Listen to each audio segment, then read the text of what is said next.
Electric പോസ്റ്റിനു മുകളിൽ കയറി യുവാവിന്റെ ആത്മഹത്യാ ഭീഷണി. എറണാകുളം നോർത്ത് പാലത്തിന് സമീപമുള്ള ഇലക്ട്രിക് പോസ്റ്റിനു മുകളിൽ കയറി ആത്മഹത്യാ ഭീഷണി മുഴക്കിയ യുവാവ് അരമണിക്കൂറോളം നഗരവാസികളെ ഭീതിയിലാക്കി.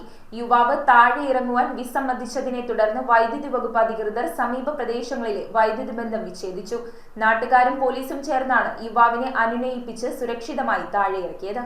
എറണാകുളം നോർത്ത് പാലത്തിന് സമീപം ഇലക്ട്രിക് പോസ്റ്റിന് മുകളിൽ കയറി യുവാവ് ആത്മഹത്യാ ഭീഷണി മുഴക്കിയ സംഭവം നഗരവാസികളെ ഭീതിയിലാക്കി. ബുധനാഴ്ച രാത്രി 9 മണിയോടെയായിരുന്നു സംഭവം. ഏകദേശം അരമണിക്കൂറോളമാണ് യുവാവ് പോസ്റ്റിന് മുകളിൽ നിന്നുകൊണ്ട് ആത്മഹത്യാ ഭീഷണി മുഴക്കിയത്. സംഭവം അറിഞ്ഞ പ്രദേശവാസികൾ തടിച്ചുകൂടിയതോടെ ഗതാഗത തടസ്സവുമുണ്ടായി. യുവാവ് താഴെയിറങ്ങാൻ വിസമ്മതിച്ചതിനെ തുടർന്ന് വൈദ്യുതി വകുപ്പ് അധികൃതർ സമീപ പ്രദേശങ്ങളിലെ വൈദ്യുതി ബന്ധം വിച്ഛേദിച്ചു. സമീപത്തെ മെട്രോ സ്റ്റേഷനിൽ നിന്ന് പുറത്തിറങ്ങിയ യാത്രക്കാരും ദൃശ്യങ്ങൾ കണ്ട് അവിടെ തന്നെ നിലയുറപ്പിച്ചു. ലിസി ആശുപത്രിയിലേക്കുള്ള പ്രധാന റോഡായതിനാൽ ആശുപത്രിയിലേക്കുള്ള ആംബുലൻസുകൾക്കും മറ്റു വാഹനങ്ങൾക്കും മാർഗതടസ്സവും നേരിട്ടു. പോലീസും നാട്ടുകാരും ചേർന്നാണ് യുവാവിനെ അനുനയിപ്പിച്ച് സുരക്ഷിതമായി താഴെയിറക്കിയത്. ഫയർഫോഴ്സും സ്ഥലത്തെത്തിയിരുന്നു. ആത്മഹത്യാ ഭീഷണി മുഴക്കിയ യുവാവ് അടിമാലി സ്വദേശിയാണെന്ന് പറയപ്പെടുന്നു. News bureau, Ernakulam. നിങ്ങളുടെ വസ്ത്രസങ്കല്പങ്ങൾ ഏതുമാവട്ടെ, എല്ലാം സോൾട്ടിലുണ്ട്.